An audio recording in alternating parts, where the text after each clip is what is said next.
இன்றே சப்ஸ்கிரைப் செய்து உங்கள் ஃபேவரட் ஷோகளை காணுங்கள். அடியே பொம்மி, நான் முதல்ல அடையணும்னு நினைச்சது ஒன்னதான். உன்னோட ஆத்மா எனக்குள்ள ஐக்கியமாயி இருந்தா நான் அகோர ராஜகுருவா மாறி இருப்பேன். ஆனா அத நீ நிறைவேற்றி வைக்கல. அது மட்டுமா, எச்சினிக்கு நடக்க இருந்த சம்பிரதாயம் சடங்குகளை நீ தடுத்து நிறுத்தி அந்த நேரத்துல நீ வந்து அந்த சித்தார்த்துக்கும் ராணிக்கும் நடக்க வேண்டிய சம்பிரதாயத்தை நடத்தி முடிச்சுட்ட. உன்னால தடப்பட்ட காரியம் மறுபடியும் உன்னாலதான் ஆரம்பிக்கணும். எனக்கும் யோசனைக்கும் நடக்க இருந்த சடங்கு காலம் இப்ப இறந்த காலம் ஆயிடுச்சு. ஏய், அந்த இறந்த காலத்துக்கு நீ மறுபடியும் போய் அத சரி செஞ்சு அத நிகழ்காலமா நீதான் மாத்தி கொடுக்கணும். உன்னுடைய சித்தார்த் இப்ப என்ன நிலைமையில இருக்கான்னு நீ தெரிஞ்சுக்கணுமா?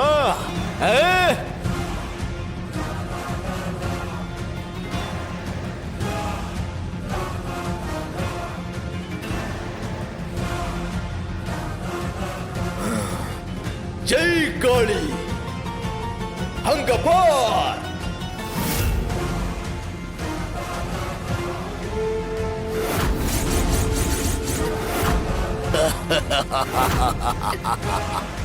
அங்க பார், அங்க பார்.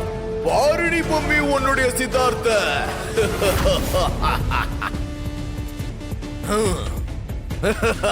ஐயோ வேம்பு சார், உங்களுக்கு இந்த நிலைமை, நீங்க பயப்படாதீங்க, நான் உங்களை எப்படியும் காப்பாத்திடுவேன். வேணா, நீ தப்புக்கு மேல தப்பு பண்ற. இதுக்கான தண்டனை உனக்கு ரொம்ப கொடூரமா இருக்கும். நீ என்ன பண்றனே உனக்கு தெரியல. உன்னோட ஆணவம் உன் கண்ணை மறைக்குது.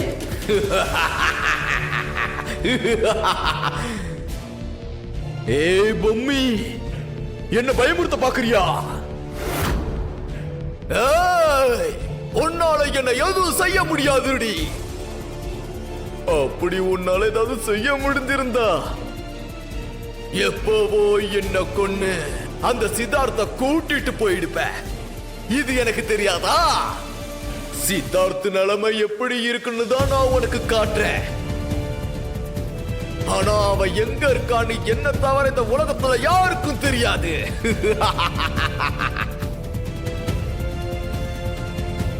இடுப்பளவு கல்லா இருக்கிற உன்னோட சித்தார் அடுத்ததான் நரக வேதனையை அனுபவிக்க போறத பாக்குறியா?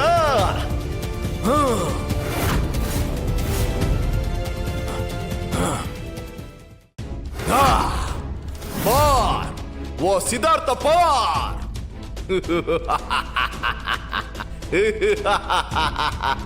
ஐயோ வேம்பு சார், இது என்ன கொடுமை? இதுக்கு தான் நான் இவ்வளவு போராடினா. நான் கண்டிப்பா உங்களை காப்பாத்திடுவேன் வேம்பு சார்.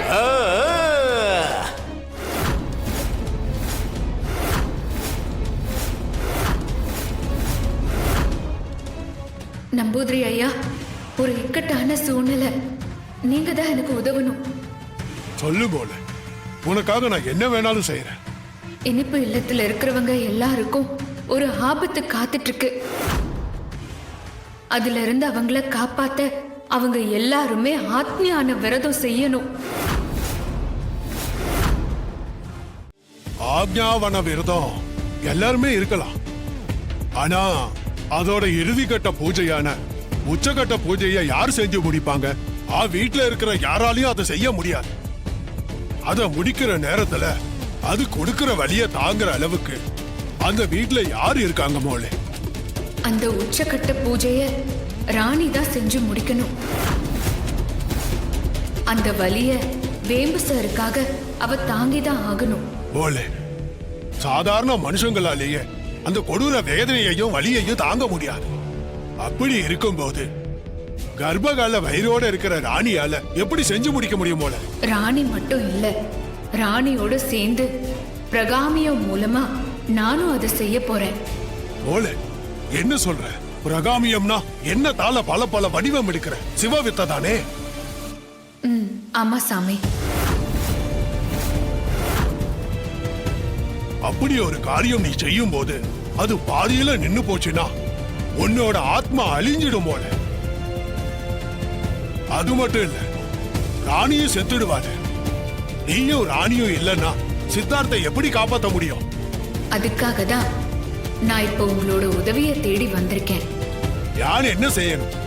அத பரமோளை பிரகாமிய விதிப்படி ஆக்ஞாவன விரதம் பத்தி தெய்வ வாக்கு சொல்ற 2 பேர் மட்டும்தான் சாதாரண மனுஷங்க கிட்ட சொல்லணும்னு விதி இருக்கு. அது உங்களுக்கு தெரிஞ்சிருக்குமே. ஆமா, அந்த தெய்வ வாக்க நீங்க தான் வீட்ல இருக்கிற எல்லார்கிட்டையும் இந்த பூஜைய பத்தி விரிவா விளக்கி சொல்லணும். அப்போ இன்னொருத்தர் யாரு? 6 மாசம் காடு 6 மாசம் வீடுன்னு சுடுகாட்டுக்கு போய் காளி கிட்ட வாக்கு கேட்டுட்டு வர குடுகுடுப்புக்காரன் தான் இத பத்தி வீட்ல முதல்ல சொல்லணும்.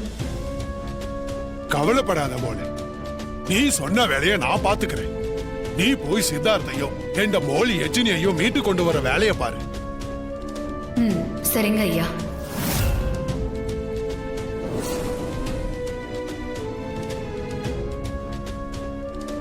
நீங்களும் நானும் ஒரு புனித ஆத்மாவுக்கு உதவுறதுக்காக தான் இந்த காரியத்தை செய்ய ஆரம்பிச்சிருக்கோம். என்ற மோல் எச்சினியும் தம்பி சித்தார்த்தம் திரும்ப வர்றதுக்கு நாம ஒரு கருவியா இருக்க போறோம்.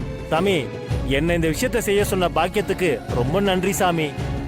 நீங்க எனக்கு செஞ்ச உதவிய நான் என்னைக்குமே மறக்க மாட்டேன். ரொம்ப நன்றி.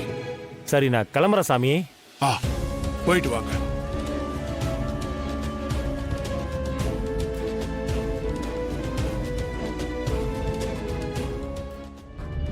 உங்ககிட்ட ஒரு விஷயம் சொல்லணும். சொல்லுங்க சார். ராணி பிரெக்னன்ட் ஆகி 7 மாசம் ஆகுது. இருந்தாலும் இத்தனை நாளா நம்ம கண்ணுக்கெல்லாம் அவ சாதாரணமா தெரிஞ்சா. ஆனா அவ அந்த கோயிலுக்கு போய் பரிகார பூஜையெல்லாம் நல்லபடியா முடிச்சுட்டு வந்ததுக்கு அப்புறம் நம்பூதிரி சொன்ன மாதிரி சடங்குகள் நடந்து முடிஞ்சதும் இப்பதான் அவளோட கர்ப்பகால வயிறே வெளியே வந்திருக்கு. இந்த நேரத்துல போய் அந்த படுபாவிங்களை அரெஸ்ட் பண்ணா அது ராணியோட மனநிலையை பாதிக்காதா மேடம்? பத்மநாபன் சார், இப்படிதான் ஒவ்வொரு தடவையும் உங்க பேச்ச கேட்டு இறக்கப்பட்டு விட்டுடுறேன். ஆனா அவங்களோட அட்டகாசமும் அட்டூழியமும் அளவுக்கு மீறி போயிட்டு இருக்குது. இனி நான் அவங்கள விடுற மாதிரி இல்ல. இப்ப நம்ம 2 பேருமே நேரா வீட்டுக்கு போறோம். நான் ராணி கிட்ட மொபைல வாங்கி அதுல இருக்க ஆதாரத்தை அடிப்படையா வச்சு அந்த கும்பலையே நான் அரெஸ்ட் பண்ணுவேன். அவங்கள ஜெயிலுக்கு கூட்டிட்டு போறது கன்ஃபார்ம். சைலண்டா நான் பண்ண போறத வேடிக்கை பாக்குறதா இருந்தா மட்டும் என் கூட வாங்க. இல்லையா இப்பவே நீங்க உங்க வேலையை பார்த்துட்டு போயிட்டே இருக்கலாம்.